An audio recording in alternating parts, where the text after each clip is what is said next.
Social मीडियावरील like आणि शेअरिंगसाठी तरुणाई सध्या जीवघेणे स्टंट करताना दिसतेय. बस स्टॉपवरून उड्या, टॅक्सीच्या खिडक्यांमधून बाहेर येऊन छतावर बसून प्रवास, रेल्वे स्टेशनवर सायकलिंगचा थरार तर विजेच्या खांबांना लटकणं, हे सगळे स्टंट चार मुलांच्या चांगलेच अंगलट आलेत.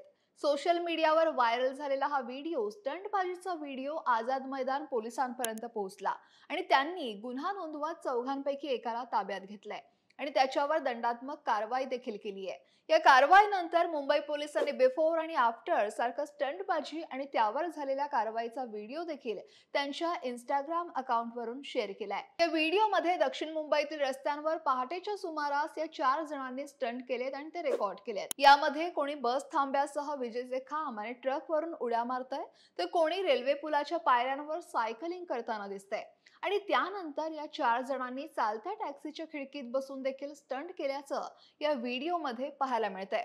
हा व्हिडिओ व्हायरल झाल्यानंतर काही नेटकऱ्यांनी कौतुक तर केलंच, पण काहींनी जबाबदारीनं वागण्याचा देखील सल्ला दिला. पोलिसांनी मात्र या जीवघेण्या स्टंटला आक्षेप घेतलाय. मग काय, आझाद मैदान पोलिसांनी या 4 जणांचा शोध घेतला आणि त्यातल्या एकाला चेंबूरमधून ताब्यात घेतलं. मेहुल पाजी चारानिया असं या 20 वर्षीय तरुणाचं नाव आहे. पोलीस चौकशीत त्यानं 4 जूनला पहाटे 3च्या सुमारास दक्षिण मुंबईतील रस्त्यांवर इतर 3 मित्रांसोबत सायकलिंग आणि फ्लिपिंग करत स्टंटबाजी केल्याची कबुली दिली. त्याचे बाकी 3 मित्र सध्या उत्तराखंडला फिरायला गेलेत आणि त्यामुळे ते परत येताच त्यांच्यावर कारवाई केली जाईल अशी माहिती आझाद मैदान पोलिसांनी दिली आहे. तर या तरुणानं झालेल्या या प्रकाराबाबत पोलिसांची माफी देखील मागितली आहे. मेरा नाम है, मैं मुंबई चेंबूर में रहता हूँ।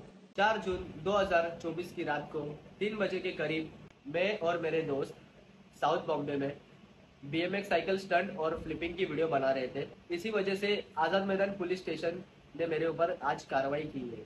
या स्टंटबाजी मागे फक्त थिल्लरपणाच नाहीये, तर इंडियाज गॉट टॅलेंट या रियालिटी शो मध्ये जायचंय म्हणून असे व्हिडिओ केले असं मेहुलनं स्पष्ट केलं. याशिवाय लवकरच तो उच्च शिक्षणासाठी अमेरिकेला जाणार असल्याची माहिती देखील त्यानं पोलिसांना दिली. पण आता गुन्हा दाखल झाल्यावर त्याच्या करिअरवर, त्याच्या भविष्यावर काय परिणाम होईल सांगता येत नाही.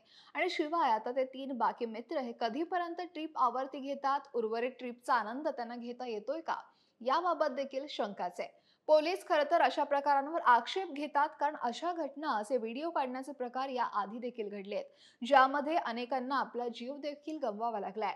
मध्ये लोकलला लटकून स्टंट करायचे आणि त्याचे रील करण्याची मस्ती वडाळा इथला रहिवासी फरहत आझम शेख या तरुणाला भलतीच महागात पडली होती. ही स्टंटबाजी करताना त्याला हात आणि पाय गमवावा लागला. विशेष म्हणजे याआधी असाच स्टंट करताना पोलिसांनी त्याला पकडलं देखील होतं, मात्र त्यावेळी समज देत त्याला सोडण्यात आलं. पण पुढे शिवडी स्थानकावर स्टंटबाजी करतानाचा त्याचा पुन्हा एक व्हिडिओ सोशल मीडियावर 14 जुलैला व्हायरल झाला होता. तेव्हा पोलिसांनी त्याचा परत शोध घेतला.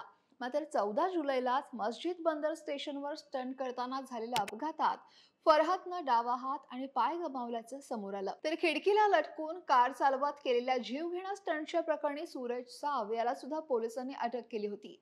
अंधेरी घाटकोपर लिंक रोडवर असलेल्या ड्रॅगन फ्लायओव्हर जवळ 30 जुलैला ही घटना घडलेली आणि त्यामुळेच असे अपघात घडू नयेत यासाठी पोलीस देखील दक्षता घेत आहेत. पण स्टंट करून झटक्यात पब्लिसिटी आणि फॉलोअर्स मिळवण्याची ही पद्धत चलता है बॉस या ॲटिट्यूडमुळे लोकांच्या, तरुणांच्या जीवावर बेततीये. तुम्हाला अशा स्टंट्स बद्दल आणि या तरुणांबद्दल काय वाटतंय, कमेंट नक्की करा आणि लोकमत सबस्क्राईब करायला विसरू नका.